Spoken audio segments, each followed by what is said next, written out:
Fight fans, welcome to the PBC Podcast, brought to you by Premier Boxing Champions with your host, Kenneth Bouhairie and Michael Rosenthal.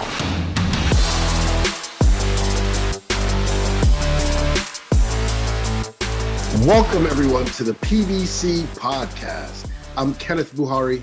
And I'm Michael Rosenthal, editor of USA Today's Boxing Junkie.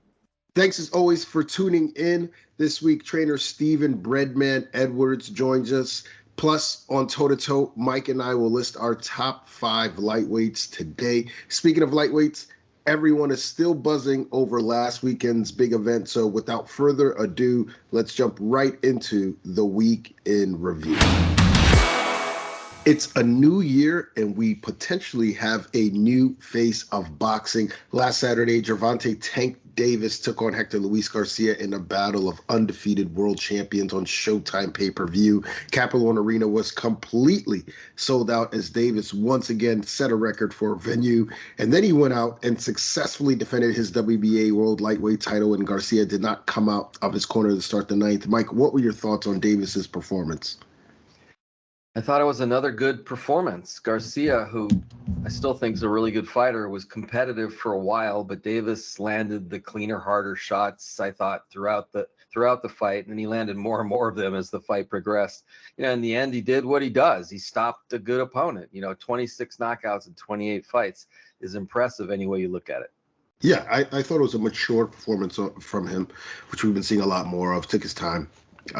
Broke his guy down, and then found the right shots to get him out of there. How did you have it scored at the time of the stoppage?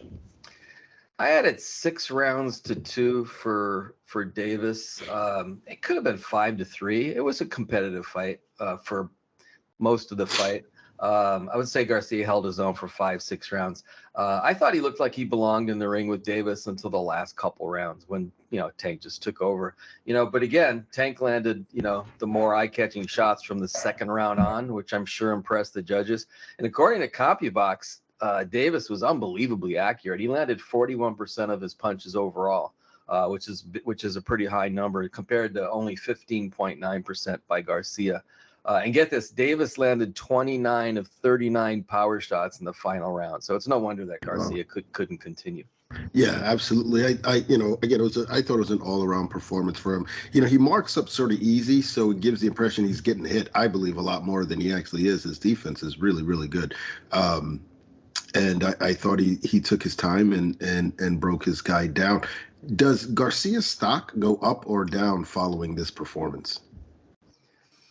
I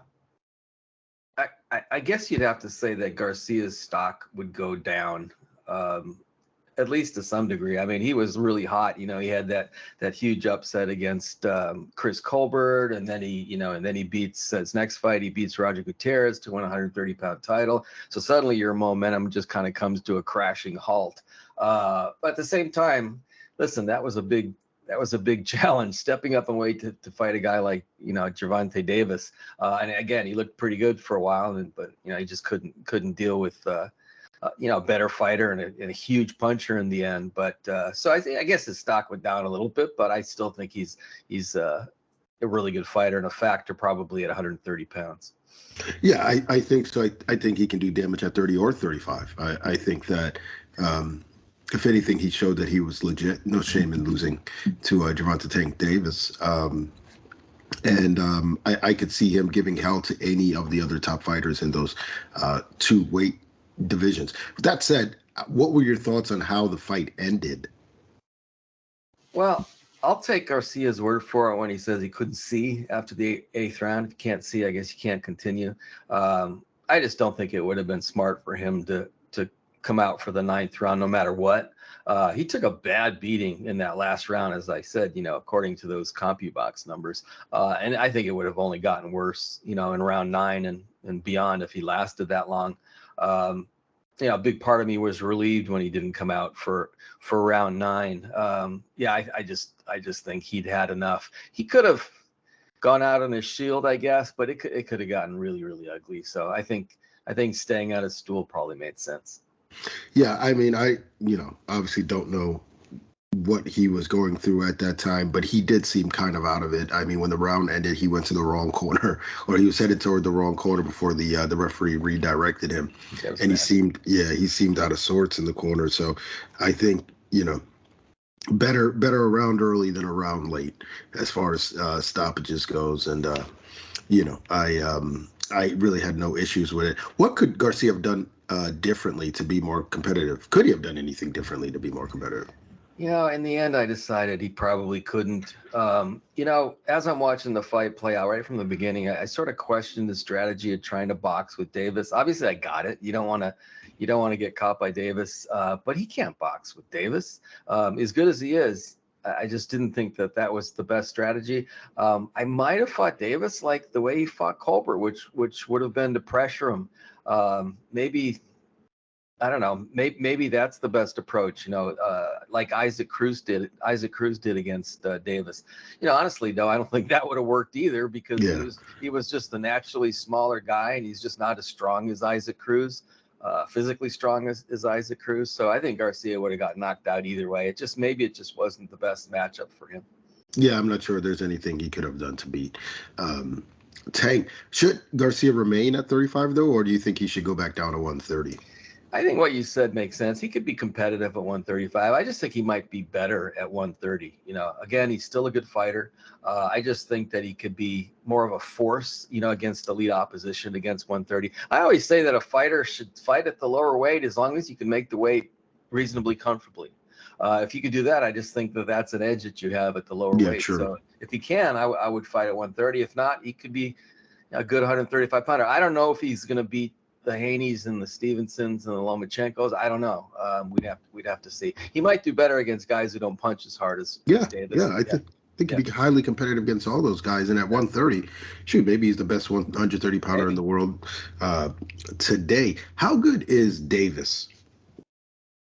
Really good. I'll say it again. Show me a significant flaw. He has natural gifts, the athleticism, the speed, and he's got the skill set. He's a really polished boxer. Again, I'll say it once again, defensively, he's really underappreciated. And then he has the one thing that I think sets him apart from most guys, which is one punch knockout power. I think he has a chance in the end to be the number one fighter in the world, pound for pound, which means you're one of the best of your generation and essentially a future Hall of Famer. That's another way of saying he could be a great fighter. It looks like he has all the ingredients. Now I just want to see him fight, Ryan Garcia. We hope that fight happens. And then guys like Haney and Stevenson and Lomachenko, and now I think Frank Martin's in that mix. Maybe William Zepeda for Mexico. A lot of really good lightweights. When he starts fighting and beating those guys, then you just know for sure that this guy is really, really something special. Yeah, I think he's, proven to be a pound for pounder at this point. And the question is, what is his ceiling? So, we'll get to the Ryan Garcia fight in a second. One thing I did want to point out, though, is, look, the guy sold out. I mean, his native Baltimore, then he did it in Los Angeles. He set a record in New York, and in Atlanta, sold out again, and then sold out again in Washington, D.C. last Saturday, set a record for that venue as well. Could Gervonta Davis become the face of boxing? Is he the face of boxing? Well, I'm not 100% sure he is right now, but I think he could be. We've already discussed his ability, which is an essential ingredient in this. He also resonates. That couldn't be more obvious. As you said, he fills up arenas. And we were talking about this off the podcast. He also does well in terms of pay-per-view buys, even though he hasn't had what we would call like a huge mega super fight, which I think is really eye-opening. I think he'll be a superstar if he continues to win and doesn't have problems outside the ring. He has said himself, he thinks he's the only one who could take him down, and he might be right. Yeah, I think that, the winner of Gervonta Davis, Ryan Garcia, probably is the face of boxing. I mean, that's how big that fight is, and that's how well I believe it'll do. Inside the ring, though, what are your thoughts on that potential matchup? Love it, in and out of the ring. It's exciting from a competitive standpoint. These are two ridiculously talented boxers, with just God-given talent, with comparable speed and punching power. which is a key factor, by the way. They could both crack. And if anything, Garcia is probably a little bit bigger than Davis, which is intriguing to me because, obviously that wasn't the case this past Saturday. Davis had a size advantage. He wouldn't have a size advantage against Ryan Garcia. And they're two of the most popular young fighters in the world, which would make the buildup a lot of fun and create a lot of intensity, I think. I think it has the makings of being a fight that captures everybody's imagination, even beyond, hardcore fans. I think this would be a crossover fight. Yeah, absolutely, and that's why I believe that the winner becomes the face of boxing, especially if they do it in decisive fashion, like a knockout, which is what I anticipate. I think that's going to drive social media crazy. The build up to this fight is going to be nuts. I mean, these are two of the biggest names in the sport in the same division. Far and away, clearly the biggest names in that division. I can't see this fight underperforming at all. Now, in the co-feature, rising welterweight star Jaron "Boots" Ennis won a 12-round unanimous decision over Karin Chukadjian to capture the interim IBF 147-pound title. Mike, Boots got some big cheers coming in. I was really impressed at how his star power is growing. But, even though he probably won all 12 rounds, this fight wasn't exactly easy. What made Chukadjian so difficult? Well, I wouldn't use that word. I wouldn't say that Chukadjian was difficult. I would say he was difficult to knock out. After all, Ennis won every round on all three cards. That's pretty much a wipeout. I'll say this, though. Chukadjian is a really good boxer and a lot more athletic than I thought he was. Really good footwork. He really knew what he was doing in the ring. That allowed him to survive, to hear the final bell, although he didn't really give himself a chance to win the fight. He landed an average of 8 punches per round. I know that's generally not enough to be competitive. Yeah. So do you think he can beat Chukadjian? I'm talking about, do you think he can become a player at 147? I think that he probably has the ability to become a factor, but he'd have to come to fight, which I don't think he did on Saturday. Is he going to do the same thing against I guess it's a reasonable question. Is he going to do the same thing against the next elite guy he faces? If I were a promoter, I would hesitate to use him on my card based on what I saw, honestly. The talent is there, though. I mean, that seemed pretty obvious, and so is the durability. He did take some shots against Ennis, and he took them. So, smart, really smart boxer, tough guy. He just guys need to give themselves the chance to win the fight. Otherwise, you're just kind of showing up. So Ennis has received some criticism for his performance. Do you agree with that? No, not really. If a guy is capable of Chukadjian, decides he wants to survive, it's very difficult to knock him out. I always think of the Manny Pacquiao-Joshua Clottey fight. Clottey decided, not getting knocked out was more important than giving himself a chance to win the fight. And the result was a boring, really one-sided 12-round bout. Anyway, no fighter, not even Ennis, is going to stop every opponent. That's how it is. I'll add one thing. If there is one legitimate criticism, it was his inability to cut off the ring against a guy who was dominating. Even though I know it was difficult, I think you need to find a way to do it better than he did it. That's obviously something he'll work on in the gym, and he is still getting better. He's still, I don't know if I'd say he's still developing, but maybe all fighters are still developing. But that's one thing that he could probably work on. I was a little surprised he couldn't figure out a way to corner the guy. Yeah, me too. I mean, I thought there were some things there that needed work. So I'm assuming this fight doesn't change your perception of him, though. No, for the reasons I stated above. I think you can argue that he still has room to grow, but he shut the guy out, for crying out loud. He boxed, well, even if he couldn't corner Chukadjian as much as we might have expected. And I'm guessing he'll learn a lot from this fight. That can't be overlooked. I think that's going to make him a better fighter going forward. I still think he's the most naturally gifted all-around fighter in the world right now. So we'll see how it plays out. He had this, if you want to call this a little bit of a hiccup, I mean, that I can see that. But let's see what happens going forward. When he faces guys who aren't going to run, I think we're going to see the dominating guy that we expected to see. Do you think this kind of fight or performance could entice other fighters to face him? That's possible, I suppose. At the same time, if I could see that Chukadjian's reluctance was the main reason Ennis didn't stop him, I think so can prospective opponents. I think everybody pretty much knows how good this guy is, or at least how good this guy can be. Yeah, I tend to agree with you. Now, he's now the interim IBF 147-pound champion. Do you believe he's ready, though, for Errol Spence Jr.? Well, the short answer to that is, for me, is yes. I think he's ready. Now, having said that, he might benefit. It might benefit him to take one or two more, somewhat less challenging fights. But he has the ability to compete with anyone, for sure, in my opinion. He just might be better if he works on a few things. So, maybe he takes one or two fights against, I don't know, the next level guy, works on the things that we've talked about here. And then he's even better when he does face a guy like Spence or Crawford or somebody like that. Yeah. Now, if he doesn't get Spence next, who would you like to see him face? Well, Crawford would be the obvious choice. I like the winner of the projected fight between Imana Stanionis and Virgil Ortiz for Ennis. That would be special. I would say Keith Thurman, but it looks like Thurman might end up fighting Spence. I thought of Ugas would be a good opponent for Ennis, proven guy. And I think he's capable of beating any of these guys. We just need to see it happen. Yeah, look, any of those fights would be great, and I think the fans would get behind it. Even the winner of this next fight that I'm about to talk about, because we witnessed a fight of the year candidate, two rising welterweight contenders, Rashidi Ellis and Roman Villa. They gave us something to remember. The undefeated Ellis jumped out to an early lead. He was sticking, moving, landing combinations, but Villa never stopped coming forward, and he took over late. Dropped Ellis twice in the 12th to win a 12-round majority decision in this IBF welterweight title eliminator. What were your thoughts on this fight? It's a strange fight, wasn't it? It was like two distinct fights in one. I thought Ellis outclassed Villa in the first half of the fight.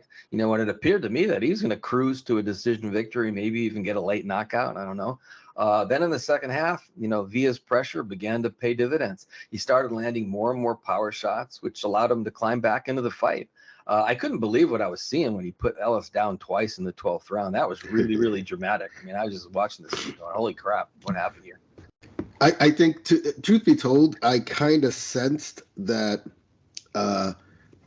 Villa was going to be a problem in the late rounds, right in the middle rounds, around like the fourth or fifth round. Actually, I was like, man, he's what I was thinking was that can Ellis sustain this pace for 12 rounds? I mean, he was moving so much that I was like, will he be able to do this in the 8th, 9th, 10th, and 11th, 12th rounds against a guy who is coming forward and looking to land damaging shots and who's known to have some good power? So, I was kind of concerned for Ellis in that regard. Nevertheless, a lot of people felt that he won the fight anyway. How did you score it? Yeah, I had Ellis winning a close fight. I thought he built too big of a lead in the first part of the fight, even with what happened later on.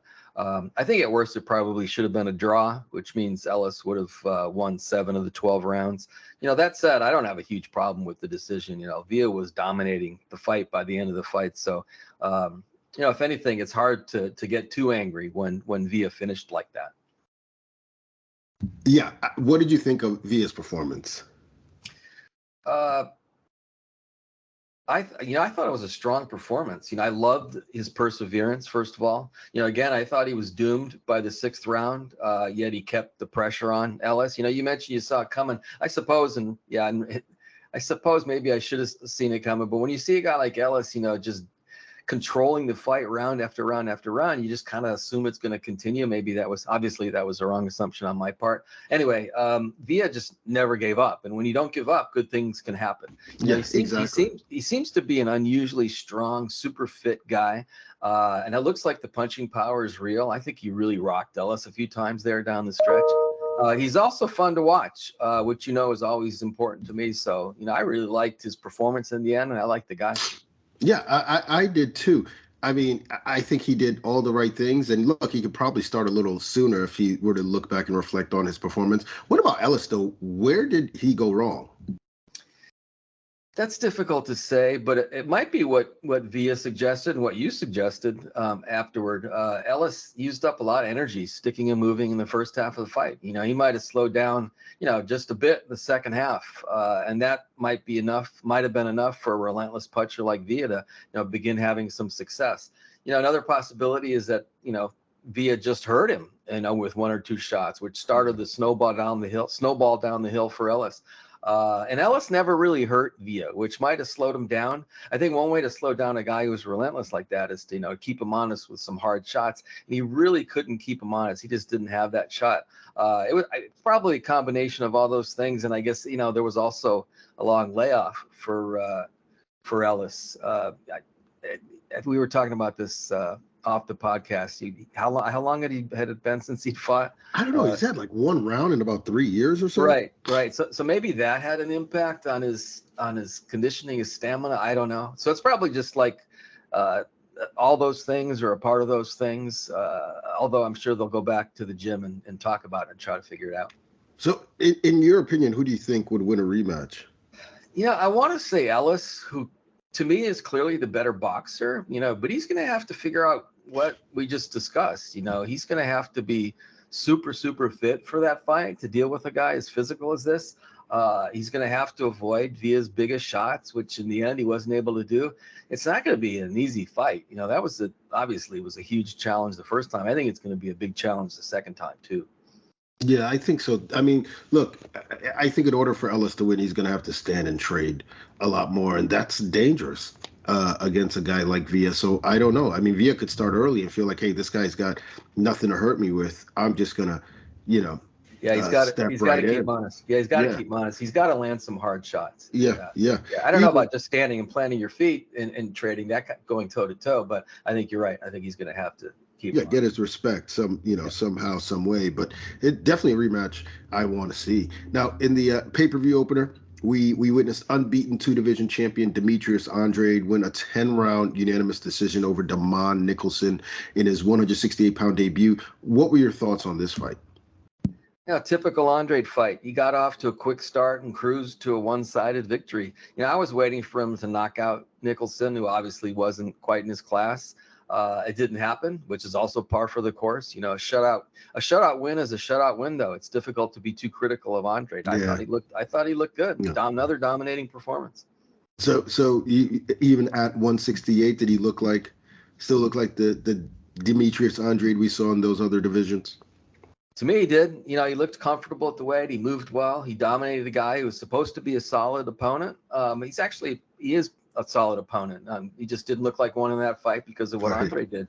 I thought it was a good debut. Going into that fight, I had no doubt he could compete with the top 168 pounders. The victory just underscores that notion. I think he's difficult for anybody because of his ability, his experience, and he's got that awkward style. I think if you add up all that, I think he's difficult for pretty much anyone. So who would you like to see him face next? Well, he wants Jamal Charlo. He's made that clear. If Charlo's willing to move up, from 160 to 168, although I suppose they could fight at a catchweight too. I love that matchup. And obviously there are some good possibilities against current 168 pounders. I personally hope the winner of David Benavidez and Caleb Plant gets Canelo Alvarez, which I'm guessing is what they want, because of the money involved and such a big opportunity. If not, I like Andrade against the Benavidez Plant winner. I think Daniel Jacobs is always another good possibility for anybody at the top, and I'm sure Andrade also would love to fight Canelo for the reasons that I just stated. Andrade's 34 years old. He's done nothing but win in his career. I just hope he gets, one or two big opportunities before he's done. Yeah, any of the top 168 pounders, I'll take it. Even Jamal Charlo, if he's ready to move up to 168. I mean, I think that is the fight. Hopefully we get that later in the year. If not, as you said, Canelo, the Benavidez Plant winner, and hey, maybe David Morrell. That'd be a great fight as well. So I just want to see Andrade in there with the top guys and see what he can do. Also, big shouts to Vito Malnicki Jr., Brandon Lee, Trayvon Marshall, and Jaleel Hackett, all of them who scored knockouts on what was a truly stacked card. Let's bring in our guest this week. He is the highly respected trainer of former world champions Caleb Plant and Julian Williams, among others. His daily bread mailbag on BoxingScene.com is also one of the best reads you can find in the sport. Stephen Breadman Edwards. Breadman, first, it was good to see you at the Gervonta Davis, Hector Luis Garcia fight this past weekend. You also had a fighter on that card. But before we get into the bouts themselves, I wanted to know, How would you describe the experience of being at a Tank Davis fight for those who have never been to one? It's a hell of an experience, man. He draws a certain crowd that, being from an urban area like Philadelphia, I'm all too familiar with.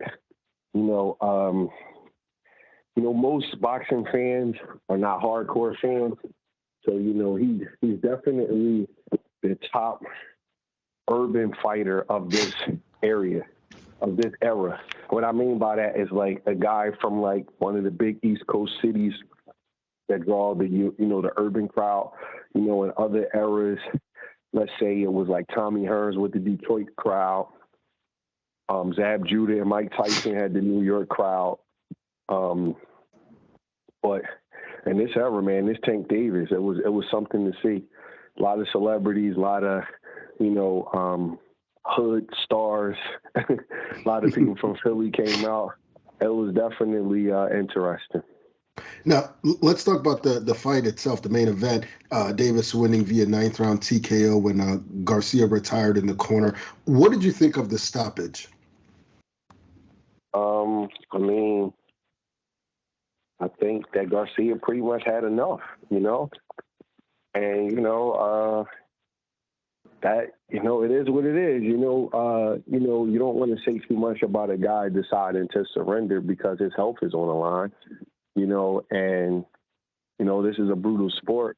Yeah. Well, he had enough, and Tank Davis is a big puncher, and he probably, I don't want to speak for him, but, when you surrender like that, he was in the fight. He was doing well. I took it as this, like, he knew, he kind of like felt what was coming on the other side of that. If I'm saying, I'm talking in boxing terms, like you kind of just got like a feeling like, I got to go through 5 or 6 more rounds of this with this guy. This is going to be, it's a lot of work that I got to go through to get to this side of the fight. And he just really wasn't willing to go through it anymore. It was like I gave my best effort, and that's it. This guy is superior to me, and that's just that. And there's no shame in that. Everybody's not willing to die in the boxing ring. And obviously he's not. He had enough, and that was just that. So, when the guy surrenders, man, I don't really have much to say because he knows how he feels. Everybody has different terms for it. You could say quit, you could say surrender, capitulate, whatever. But he just basically had enough, and that's just that. Tank's a hell of a fighter, and he brings that out of you. He's a big puncher. He's a big finisher. He gets stronger as the fight goes on. Every man knows another man, so you're in the ring with him, and you feel these things, and you feel it like, about to happen to you. And, he felt it, and before it could get ugly and he could get put out cold or put out on his back or whatever, he just, he kept his dignity and said, that's it for me. Yeah, you alluded to this. He did okay for a while. What'd you think of his Garcia's performance overall? I think he's a good fighter. Yeah. I think he's a good fighter. I think he was in the fight, it's just a term that I use. Some guys are just not willing to go to the other side. And he wasn't willing to go to the other side. He wasn't willing to turn a good fight into a great fight and overcome the adversity and the push of Tank Davis and then turn the fight around.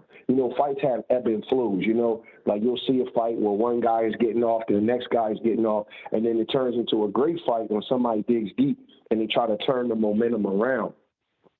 And with the momentum of Tank and the hometown crowd and everybody, like wanting to see the carnage and he wasn't willing to go through that part.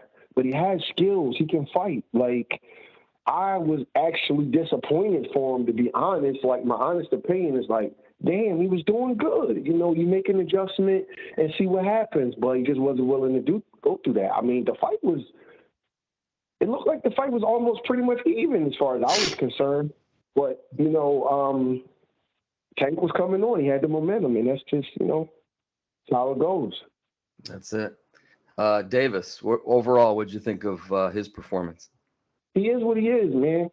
People criticize him because he loses some of the early rounds, and things like that. But he's a small fighter in stature as far as like his height and reach and stuff. So what he's figured out a way to kind of get two guys without like overexerting too much energy and without taking too much punishment. I don't know if he would articulate it the way I just said it, but like a lot of guys that are small for their weight, like let's say Isaac Cruz or somebody like that, like they got to take a lot of punishment in order to get to the guy. So Tank has figured out a way to get to the guys that he's fighting without taking a lot of punishment. You know, so he's going to lose rounds. He's going to be a guy that may not, you know, have the virtuoso type of performances where he's winning the fights 10 rounds to zip and shutting guys out. You know, he's probably not going to be that kind of a fighter. You know, the guy has short arms and he's short for the weight, and, you know, he's very, very patient. You know, so I see the critiques of him, but that's just how he fights. That's how he goes about his business. And until somebody figures that out, you know, I don't blame him for fighting like that. I'm not saying that it's not flawed, but what I'm saying is it's very, very effective. And that's how he goes about doing it. You know, like he may not feel like he needs to take a bunch of punishment and throw maybe 70, 80 punches around to be more dominant because he puts himself in harm's way a little bit more. So he's a little bit more patient with his approach. And he knows he has dynamite in his hands. So he's kind of maybe he's a little spoiled with his power. But I thought it was a solid performance. It wasn't the greatest performance I've seen from him, but it definitely was a solid performance, and he got the job done. Usually around every fight, he kind of gets rolling around the 6th or 7th round and starts doing his thing. And he's a very talented fighter. I've always been really high on him, and it was impressive. You know, sometimes even when you're not having your best night, and you still can get the job done, it says a lot about you. And he consistently kind of wins fights the same way. How good is he? I mean, he's hardly on any pound-for-pound list, but when you look at the opponents he's beat, Santa Cruz, Barrios, Pedraza, now Garcia, you add in his accomplishments, he's, you know, undefeated, 5-time world champion. Is Davis underrated? I think he is slightly. You know, he has been getting some help with his matchmaking, you know, because, you know, two of the guys been a little smaller. But at the same time, your eyeball test tells you that he's a special fighter. I think that he's one of the 10 best fighters in the world. But the problem is there are other guys who have more accomplishments who may not be as talented as he is, but they have better accomplishments and they have better resumes. And then that's where the conflict comes in. For example, like Jermell Charlo, right? Jermell Charlo is a 4, belt champion, and he's undisputed. Now, Tank might be more talented than Charlo, and Tank doesn't have a loss, and Charlo does, but Charlo has a better resume. So then you'll have people that will go back and forth about that, and to me, it's no right or wrong answer. It's subjective. And I'm just using those two guys because they're not on everybody's pound for pound list. Some people like Charlo's accomplishments and him being undisputed. Some people like Tank's eyeball test, so it depends on what you like. But I think he's a little bit underrated. I would like to see him with somebody that matches his talent, that's his size, that is, his age group, so we can know exactly where we are. Sometimes the guys who want to criticize everybody, they micromanage a guy's resume. So obviously, let's just be honest, we need to see him with the Haney's and the Stevensons and even the Garcias and the Lomachenkos, so we can see exactly where he's at, because we know he's very good, but we still don't know exactly where he's at. And I guess that gets frustrating to the people who rank these guys when you're 28 years old and you have almost 30 fights and we still don't know exactly where you are. But from what my eyes tell me, he's one of the 10 best fighters in the world and probably one of the 5 best punchers in the world. Did you see anything you feel that he needs to work on? I think he could jab more. He don't jab a lot.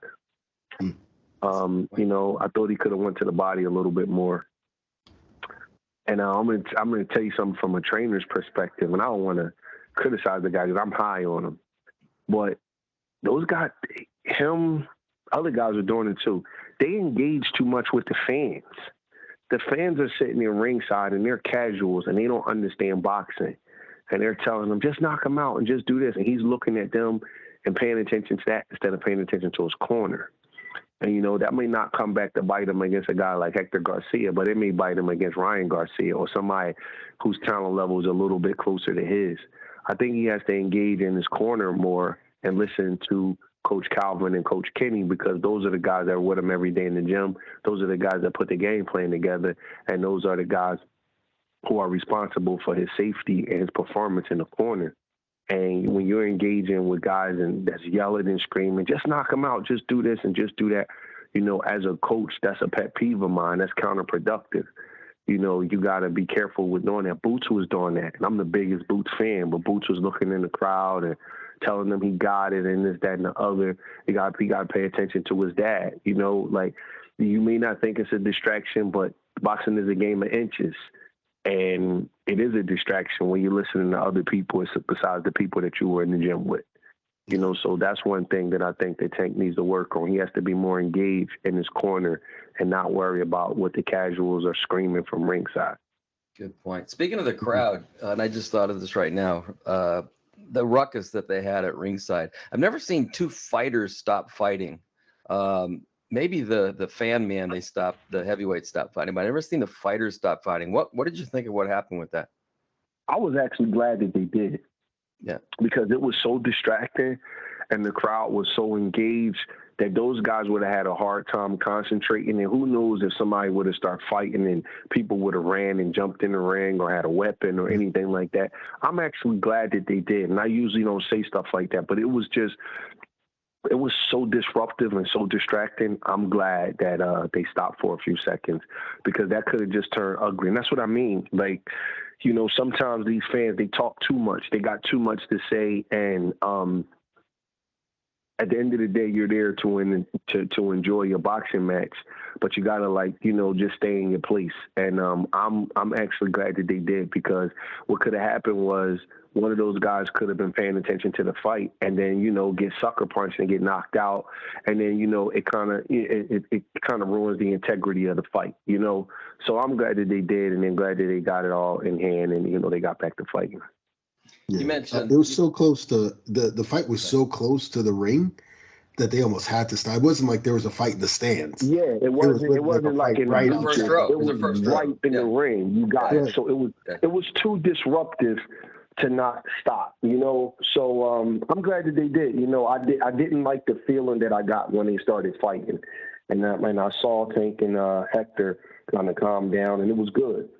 Yeah. It was good that they didn't keep going, and, you know, they showed sportsmanship. Nobody tried to hit anybody, and then, you know, they went about their way. Cool. You alluded to Ryan Garcia. What do you think about a Davis-Ryan Garcia fight? I think a lot of people think it's attractive. What are your thoughts? I think it's a great fight. I favor Tank, but I think it's a great fight.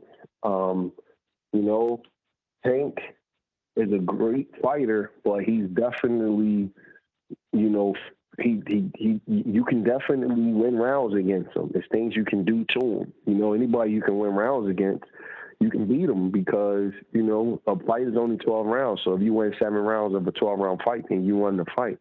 Garcia has a huge reach and height advantage, and he's very fast and he's very explosive. I do think that at some point Tank will catch up to him, but with special athletes, they kind of spoil us because we think they're going to pull it out every time with a big punch or something that they do all the time. It's like, you know, Reggie Miller, he's going to hit a bunch of threes. Well, eventually he won't. You know, Deontay Wilder's going to hit you with that right hand every time. Well, over the course of time, he found one guy who can take that right hand, and that's Tyson Fury. So sometimes fighters get, you know, even great athletes, they spoil us with the results all the time, and we don't realize that they can't just do that every time. They're human beings. I don't think that Ryan Garcia is the one to do it. You know, and I'm a big Joe Goosen fan. You know, he's the person that I admire. He's a great coach, you know, but I just look at Ryan Garcia and I see a guy that that is very, very talented, but I also see a guy that may not love boxing as much as he would need to beat Tank Davis. And a lot of things in boxing, they come down to the inside, not the outside. It's in you. And there's going to be moments where he's going to have to get through certain things. And I don't know if he's going to be able to get through them. And I'm not questioning his heart or anything, but I just don't know if he's going to be able to get through the kind of heat that Tank is going to put on him. Tank is a electrifying fighter. And I think Ryan is talented enough offensively to beat Tank, but I don't know if defensively he is, and I don't know if his IQ is high enough not to get caught with a big shot, So I favor Tank, but I think it's a great fight. It's two big punchers, two very popular guys. Got a black guy versus a Mexican guy, which always sells good. You got the East Coast versus the West Coast, which always sells good. You got Golden Boy versus PBC. I mean, you got every tall versus short. You got every type of contrast you will want. I think it's a great fight, but I do favor Tank. I think Tank is going to knock him out brutally at some point in the fight. I just don't, even though neither one of them have been, obviously does have a loss, I just don't know if Ryan Garcia can take his punch. Like Tank got, something just tells me, the way he stands, the way his head's up in the air, kind of the way he engages, I don't know if he can take that punch. That's a hell of a punch to take, so I'm leaning towards Tank, but Tank got to be careful. Eventually, he's not going to keep losing rounds and then catching everybody. We got to be careful. So this might be the guy to do it. So let's, I'm looking forward to the fight. Yeah, I lean toward Tank too. But the one thing that Ryan Garcia has, I think, in my opinion, that he has over all those other guys you mentioned, and I think he punches harder than they do. I think that's a big thing, but I also think that this will be Tank. This is the first time Tank is fighting somebody with similar God-given talent. Right. Talent is something that the man upstairs gives you. And Tank is a very, very talented kid with his reflexes, his quick release, his explosiveness, his reaction time, his power, his speed. This is going to be the first time Mario Barrios and Leo Santa Cruz are good fighters, right? But they don't have the God-given talent of a Ryan Garcia. This kid, Hector Garcia, is a good, solid pro. He don't have the God-given talent of Ryan Garcia. Very few guys in boxing have Tank Davis level talent. I'm sure you guys know what I mean. Like when you see them, you're looking at something a little bit different. It's going to be the first time that Tank is fighting somebody who's in the same stratosphere of him as far as just the God-given talent. And that's a big, big deal in boxing. Everybody that, sometimes you go a long time without fighting somebody who has a similar talent level than you got. And, Tank is the first time that either one of them is going through this. Now, Tank obviously has a better resume than Garcia, but, things change a little bit when as they say, when the rabbit has a gun. So Tank gets off really fast. If you look at him versus him versus Barrios and him versus Santa Cruz, he was a lot quicker than he was. He was a lot more explosive. His body was more twitchy. Well, this guy right here, he got the similar talent to Tank. So it's going to be tough. Tank's going to have to be on his game. He's going to have to be on his game. He's going to have to be on his P's and Q's. His corner's going to have to come up with a real good game plan. They might have to make some adjustments in order to win this fight.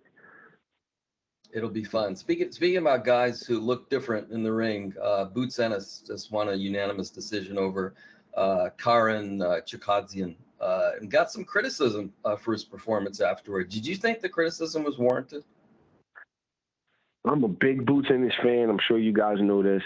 Me too. I think the world of the kid. I still think he is a diamond. I really do. But even diamonds, sometimes they need to be shined up a little bit. I think that we saw a multitude of things. First off, we saw a kid that's been knocking everybody out in the first round, and he hasn't fought. He only fought one time last year. Like everybody wants to overlook the inactivity, but that's a real thing. He fought one round in 2022. He's still a young fighter who is building and getting better. And, He still has room for improvement, and he's already down to fighting one time a year. And, you know, sometimes a guy goes in the ring and he looks like $1 million and everybody thinks that the ring rust doesn't matter, you know, and sometimes it doesn't. But what I saw was a fighter who hasn't been getting a lot of rounds in. What I saw was a fighter who also was trying to please the crowd. And professional boxing is entertaining, but at the same time, you want to secure the win first. I saw a fighter that was a little bit distracted. I saw people yelling at him and screaming, would just knock him out and just do this. And I think it distracted him slightly. I still think his performance was solid. You know, the guy, Karen, I can't pronounce his last name, but he has really good footwork. You could tell he's really, really schooled from that Ukrainian style of boxing. You know, so for all of the people that think Boots was exposed, the only way that he was exposed in that fight is if other welterweights fight Karen and go ahead and knock him out in 2 or 3 rounds. But I'm going to tell you right now, nobody's going to want to go near that guy because that footwork that he had was real. He didn't really want to win the fight. What he wanted to do was neutralize Boots and not take too much punishment, and he did a great job. He was going back and forth and changing directions on his footwork. Bro, that was like a class in footwork. But the thing is, this is how talented Boots is. He still won the fight 12 rounds to zip. You know, and I think that we're all going a little bit too crazy and being spoiled and think that nobody can go the distance with Boots. People can go the distance with him. He's a great fighter. But people went the distance with Tommy Hearns and Mike Tyson. People can go the distance with Boots. You know, so, you know, that gets a little bit overstated. I think that he did an excellent job. I think he got a little bit anxious. He was a little bit distracted, but you got to give the guy Karen some credit. That guy had a good game plan. He did not want to be knocked out, and he knew exactly how to keep Boots from setting his feet and hitting him with a big shot. My biggest criticism of Boots, and it's not the biggest thing in the world, was he was a little distracted. I seen him looking in the crowd instead of looking at his dad in the corner, and he missed a couple of punches and did a complete 360. And to me, that was a sign of being anxious. You know, the guy Karen was a good sport because he could have hit Boots in the back of the head when he did that. You know, so he showed a lot of sportsmanship by not taking advantage of that. But other than that, every single young prospect has one of those nights. All of them do. Tank had a funny night against Gamboa. Tank, the kind of guy Tank is, Tank should have knocked Gamboa out within 3 or 4 rounds. He went 12 rounds with Gamboa, if you remember. Everybody has those nights. They do. Everybody has them. I can remember people criticizing Earl for going 12 rounds with Mikey Garcia. They thought he was too small. You know, so everybody has those nights. I think that Boots knows what he needs to do.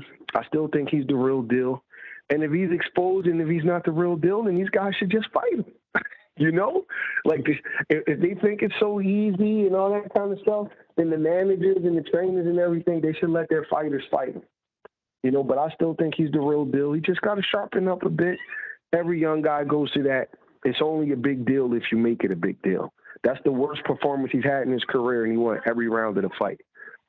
So I think he's fine. I think he'll be fine. Now, did that performance change your opinion of what may happen if he were to face an Errol Spence or Terence Crawford? Well, opinions are always fluid, right? We always kind of go by, you know, what we saw and things like that. But let me just say this. And I don't want people to think I'm a Boots apologist because I got the hell of, to me, Terence Crawford is the best fighter in the world. I'll say number 1 pound for pound. To me, Errol Spence is a terrific fighter and a Hall of Famer and one of the 3 or 4 best fighters in the world. To me, Boots is 50-50 with them. I'm not changing that because here's why. Errol Spence and Terence Crawford, first of all, Boots is going to be better because of that fight. Second of all, Errol Spence and Terence Crawford don't fight like the guy Karen do. They're not going to move around the ring and not pretty much throw any punches and just try to neutralize Boots and not try to win. They're going to be more offensive. The reason why Karen wasn't offensive is because he didn't want to get knocked out. Because if you go punch for punch and move for move with Boots, his talent level is so high, you're going in his wheelhouse. So obviously Boots needs some things to work on, but him and Earl and him and Terence are different fights. They don't fight like that guy. So people say that it's like applying apples and oranges. You have to apply it in context. Those guys are going to try to hurt Boots the same way Boots is going to try to hurt them. They're not going to just try to neutralize them and just try to leave the ring with a moral victory and say I didn't get stopped. Or at least I will hope they don't fight like that. So it's a different fight. It's hard to knock a guy out that's not trying to commit. Look at Earl Spence versus Mikey Garcia. It's a different kind of fight. So I still think he's right with Spence and Crawford. I do. I still think that kid has a lot of talent. He's very, very fast. He's very reactive. I just think that it was just one of those nights. I'm a boxing historian. All fighters have those nights. It's not a fighter that you can name that doesn't have one of those nights where people, they get a little bit critical of them. And then they go and they show their pedigree as time goes on, and we figure out exactly where, what they are and who they are. And I think he's fine. I don't think it's that big of a deal. You just got to tighten up a little bit, lock in a little bit more, stop worrying about the crowd, and get back in the gym. It's not that big of a deal. I still think he's right with Crawford and Spence. And he's a lot younger than they are. Age matters, in my opinion. It's a lot less wear and tear on Boots than it is Crawford and Spence. Yep. We also had a big upset on the card. Royman Villa winning a majority decision over Rashidi Ellis. What were your thoughts on that fight? I don't want to say what my initial thought was after the win, because Ellis is not my fighter, and I don't want to cause no controversy. But I was pulling for Ellis, man. I like him. He's a nice kid. I met him this weekend, and he fought on one of Julius Williams' undercard many years ago up in Boston at the House of Blues, St. Patrick's Day, 2014. And I felt bad for him, but I kind of saw it coming on. Ellis got a lot to work on. Now, see, he's a fighter that I think he has some things to work on. Boots, I think, had one of those kind of like off nights. Got no Boots from the gym. He can perform a lot better than that. It was things that Ellis was doing, and I'm looking at him like, man, that's going to get him in trouble. Like, he kept getting trapped in the corners. Even when he was fresh, he kept going to the corners. He doesn't turn his punches over. He could go to the body a little bit better. And I think that he was over-moving. What I mean by that, I think he was being carried a little bit too fast. I don't know if you guys ever listen to the guys in the corner, but being carried fast kind of means you're moving at a pace that is going to fatigue you a little bit faster than it normally was. The opponent is speeding you up. He's making you move at an uncomfortable pace for you. Like if you guys go to the gym and you run on the treadmill, 6.0 might be the pace that you're comfortable at, but somebody's making you run a 9.0 to put your miles in. And maybe that's a good analogy. Like it's a little bit. I thought he was being carried a little bit too fast, and unfortunately, it came back to haunt him. I'm still not sure if he lost the fight, to be honest with you, because it is a point. It was just one round that he got. I know that was a 3-point round, 10-7 round, but I'm still not sure if he lost the fight. I felt like that he was in the fight. I felt like he was winning the fight, but. You can't complain if you get knocked down twice in the last round. It's a 10-7 round, and it's tough. It's a shame, man. But maybe he'll be back. He got some things to work on. He definitely does. Just little things of how to navigate the ring, how to navigate distance, how to stop a guy that's trying to run you over like a snowball, little things he could work on. But he's a talented fighter, but it takes more than talent to win fights. The guy Vila, it looks like that's a natural opponent for Boots now. And he'll be somebody a little bit more compliant to Boots, and he'll try to win. And I think that's the kind of guy that'll bring out the best in Boots. Now, also on the card, Demetrius Andrade kicked off the pay-per-view with the unanimous decision over Damon Nicholson. How did Andrade look to you in his 168-pound debut? Honestly, he looks how he always looks. He starts out pretty fast, and then he settles it into the fight, and he kind of just, outclasses the opponent. It's not like like pretty scientific boxing, but it's like an athletic, impromptu. He kind of just, does a lot of stuff off instincts. He throws punches off weird angles. Honestly, he's not a crowd favorite, but I know that he can fight, and he's a talented guy. The crowd kind of got a little bored with the performance, but he kind of fights like he always does. I mean, he's like 34, 35 years old. He is what he is at this point. We just have to see him up with the better guys to see if he can apply that style at the top level, because we don't know yet, because we haven't seen him up against those level guys. But Andre, he's going to be 100-0 with the Nicholson level guys. He's just a level above that, and it's very hard to beat him. I know he was probably trying to get a knockout, but that's that's not really the kind of fighter he is. If he don't really get you early, he kind of just settles into winning on points, and that's okay. He's the one in there taking the punches, so it may not get the fans all revved up about you, but the bottom line is you have to win the fight. So he doesn't want. I can see that he doesn't want to chance himself winning the fight with trying to be too exciting for the fans, because if you lose, everything changes. So I wasn't disappointed in his performance or anything like that, because I've been watching him for years, and that's just how he fights. Your fighter, Kyron Davis, was on the undercard. He won 8-round decision over Christian Rios. What did you think of Davis's performance? You know what, man? I'm really proud of him. He's been off over a year since the Benavidez fight. We were supposed to fight after the Benavidez fight at 160. So, he didn't complain. He stayed the course. He took the first fight opportunity that he had after the Benavidez fight. The Benavidez fight was in November of 2021.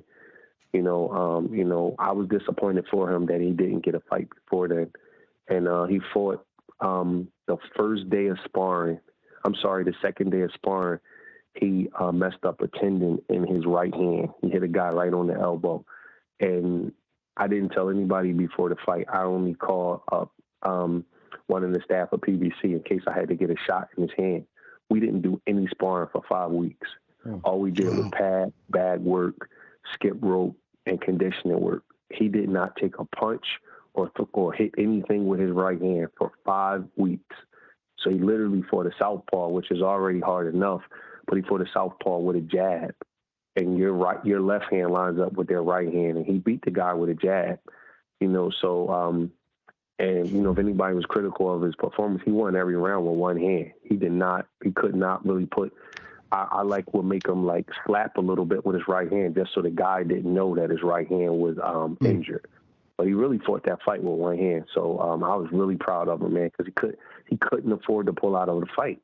And this kind of climate, when you're fighting, you haven't fought in a year, you can't just say, I'm just going to pull out. You know what I mean? He might not fight again until 2024. So he had to fight. And he did a great job, man. I was really proud of him. Now, he weighed close to 164 for this fight. Would you like to see him at 68 or 60 going forward? 60, 100%. I didn't make the weight for the fight. We thought we were fighting at 60. When I got the contract, it said 65. So we just stopped cutting weight at 65. And, he wound up coming in 63.8. But he's a natural middleweight. Had we been sparring, the weight would have even came off much easier. He's looking for a fight with, I think, the guy Vidal or the Polish kid that just beat Nathaniel Gallimore on the David Morrell card in November. Okay. Those are two good fights. Either one of those two at 160 pounds. He's not a 168 pounder. The matchmaking for everybody is different. So you get a call for a guy to fight at 168 for 10 times more money than he ever made. It is a business at the end of the day. So you take the fight. But he's not a 68 pounder. His weight division is 160. Yeah. Now, you've got a pretty big fight coming up. Your fighter Caleb Plant versus David Benavidez. And I know you're not going to give me a prediction, but I do want to know, how do you see that fight playing out? Honestly, this is the honest to God truth. We can all speculate and have our gut feelings about what's going to happen in these fights. But the truth is, no one really knows until two guys get in the ring. You kind of feel things out, and you don't know, and then you take, like, you kind of just prepare for everything mentally in the gym and physically, and then you kind of adjust from there. Even though if you have a game plan, what I mean by that is, like, for example, Julian Williams and Jarrett Hurd, right? I'll give you a perfect example. Before the fight, if I told you guys Julian Williams would stay on the inside and fight Jarrett Hurd, what would you tell me? Suicide. Exactly. You tell me I was crazy, right? Mm-hmm. But when you got on the inside with him, because we didn't plan on running from Hurd, but if Hurd would have been too strong, we would have had to adjust, right? But when he got on the inside, he figured that he was quicker on the draw in there, and that he was able to smother Hurd's punches because Hurd has long arms, right? So we stayed there. You guys kind of get what I'm saying? Mm-hmm. So in a fight, you don't really know, but if somebody would have told you that before the fight, you would have said, oh, he's crazy. You better box. You better move. Hurd's too big. Hurd's too strong. Hurd's going to knock him out. Well, with Caleb and Benavidez, obviously Caleb is the boxer. Obviously David is the pressure fighter and the bigger guy. But we got to get in the ring and kind of see, you know, who can take whose punches the better. Is David, just because David is bigger than Caleb, that don't mean David is stronger than Caleb. Now, I'm guessing that, you know, we're going to be the boxer in the fight. That's no secret. But if we find that we can do certain things to David, we're going to do them. You know, if I told you guys that Caleb was going to knock Anthony Durrell out cold when Durrell has never been even knocked down in the fight, what would you have said to me? Not likely. It's not likely, right? Caleb is probably going to win a nice little neat boxing match. Yeah. So you don't really know. I feel like that David is going to try to hurt Caleb. He's going to be very, very vicious and mean and strong, throw a bunch of punches and things like that. And I feel like we got to figure out a way to neutralize it. We do have a game plan. I do have a way that we think that we could fight him, but you got to have adjustments in your mind, because you don't really know if something is working, or if I see that David can't handle certain things, we gonna go to those things. The only prediction I could really give you is that we're gonna be our best, man. We're gonna put forth our best effort, and we're gonna win this fight. You know how we're gonna win it, I have an idea, but I'm not really sure. But I really, man, we're gonna be on our game. You know, I've been hearing a lot of the talk. I've been hearing people say a lot of things. Get out there. I get out to Vegas pretty soon, and it's gonna be something else, man. We grinded last camp. It's gonna be twice as hard this camp. I already told Caleb, you're gonna probably hate me at the end of this camp, but I want this fight bad, you know. And he said, I know, coach. He's like, I understand, you know. And I grinded him last camp because he just came off of the stoppage loss. And I knew I had to get his confidence back. And, you know, I train a little bit different than what he's used to. And this camp is going to be even harder, because I know what David Benavidez is. You know, he's a rough customer. You know, he's a hell of a fighter. And it's a certain way you got to deal with a guy like that. And the hard work got to get done in camp. But I'm looking for Caleb to win in spectacular fashion, to be honest with you. No, you know, I mean, I think he's pretty much. I'm pumped just thinking about this fight. But I gotta ask, what advantages does Caleb hold over Benavidez, in your opinion? I think he has better feet. I think he has fought the better competition. I think he has better amateur pedigree. I don't like to talk about who's a bigger puncher, because the bigger puncher in the fight is the guy who could take the other guy's shots better. Yeah. I think David is probably faster for combinations, but I think Caleb is just as fast or faster for one shot. And I think that Caleb is physically stronger than him. As weird as that may sound, I do. I think he's physically stronger than him. And I think that Caleb is the better athlete. we're going to see if he's the better fighter, but I think he's the better athlete. And, I just think, and I think he's more mature. I think he's ready to seize the moment. I think he's more mature. But that's just me speculating, We got to see them get in the ring. We got to see how they handle all of the build-up and lead up to the fight.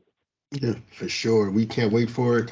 And as always, we are glad that you were able to give us this time, Breadman. Thank you so much for stopping by. And we'll see you again real soon. And hopefully we'll have you back on before the big fight. Yep. I appreciate it. Thank you, guys. Thanks, Breadman. It's time for Mike and I to go toe-to-toe. This week, we're going to rank the top 5 lightweights today. Of course, we'll go in ascending order. Mike, the floor is yours. Okay. Number 5 for me is Shakur Stevenson. Now, Stevenson, in my opinion, is as gifted as any boxer in the world in terms of his skill set. Maybe even more than undisputed lightweight champion Devin Haney. He's an Olympic silver medalist. He was just untouchable at 130 pounds, even against the best guys.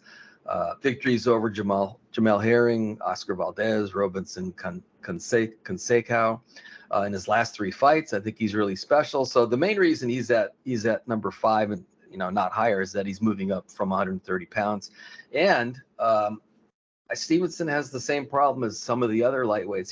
He doesn't have a ton of punching power, which I think, I don't know if you call it a liability, but I think having punching power is a huge advantage, and he doesn't have that. But listen, I have tremendous respect for Stevenson. He's a really special, gifted fighter. Yeah, I think he is. I think he's a truly special fighter. He is not on my list.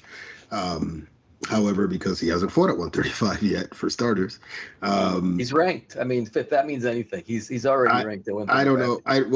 The rankings don't mean much. I mean, he hasn't fought at 135 yet. He hasn't even announced the fight at 135 yet. Beyond that, I don't think his resume in the lower divisions, a lot of those guys who are at 126, warrants him being on this list. I think that most of the top lightweights would annihilate everyone that he's faced. But beyond that, just, because he hasn't fought at 135 yet, I couldn't put him there. I struggled with number 5 here between Isaac Cruz and Frank Martin, but I think Martin's win over Michel Rivera gets him here. He is my number 5, and primarily off that win, although truly for a prospect, he's had a pretty good run fighting top guys. And then we saw what we saw last December when he went against another top young fighter and walked right through him. I mean, really had his way with him for 12 rounds with an impressive victory that now I think puts him in the mix for a world title shot. I thought Martin's victory, his recent victory over Michel Rivera, was a breakthrough victory. I thought it was a near flawless performance. Even though he wasn't able to stop the guy, I just thought overall it was really a special performance. I remember thinking as I'm watching that, this guy's like blossoming before my eyes. I had a lot of respect for him. I saw a ton of potential, and I just really liked what I saw. And I wasn't surprised. I'm not surprised that he's developing into a top fighter. But as I'm watching that, I'm like, holy crap, this is really something special. So obviously he still needs to beat the best in the division, which is said for several other guys. But man, he's got all the ingredients. Yeah, I tend to agree. And who knows where he'll be on this list at the end of the year. Let's go to number 4. I'll kick this one off, and I have Ryan Garcia as my number 4. Has one of the most dynamic weapons in boxing today, that left hook that most of his opponents don't see coming. But beyond that, a couple good wins over Javier Fortuna and Luke Campbell, undefeated. Great hand speed, great size and strength, and overall just a handful for anyone at 135, and one whose resume probably is a little overlooked. Who do you have at number 4? Ryan Garcia. All right. Yeah, I think Garcia has a lot in common with Davis. I think beyond being a fellow social media star, Garcia. He was once a top amateur guy like most of these guys. I think he's got a very unusual gifts. He's got that hand speed. I think he's a polished boxer. Plus he can end a fight in an instant, like Davis can. He's got incredible power. So yeah, and he's starting to build up a decent resume, as you just alluded to, including knockout victories over Luke Campbell and Javier Fortuna in his last fight. So I really like Garcia. I think he's still has a lot to prove, but just talking about the eye test, he really passes the eye test. Yeah, for sure. Who's your number 3? So my number 3 is your favorite fighter, Vasily Lomachenko. I still think that nobody in the division is more skillful, than the boxing wizard from Ukraine. 2-time Olympic champion, jumped into title contention immediately after turning pro because of that ability. Allowed him to win major titles in 3 divisions and only 19 fights. I think he's arguably has the best footwork in the sport. The problem that I have, well, he also doesn't have a ton of power, which is, again, I don't know if you want to, again, I don't think you call it a liability, but power is a big strength. I also I didn't like what I saw in the first half of the fight with Teofimo Lopez. I'm just not over that. I don't know exactly what happened there, but it was a really bad look. And I think he's still rebuilding after that. So I definitely couldn't put him higher than this spot, but let's see what happens. He's getting older, he might fade. I don't know, but I think the ability's still there. Yeah, I think so too. That's why he's also my number 3. Although I think that he's starting to tumble a little bit in these rankings.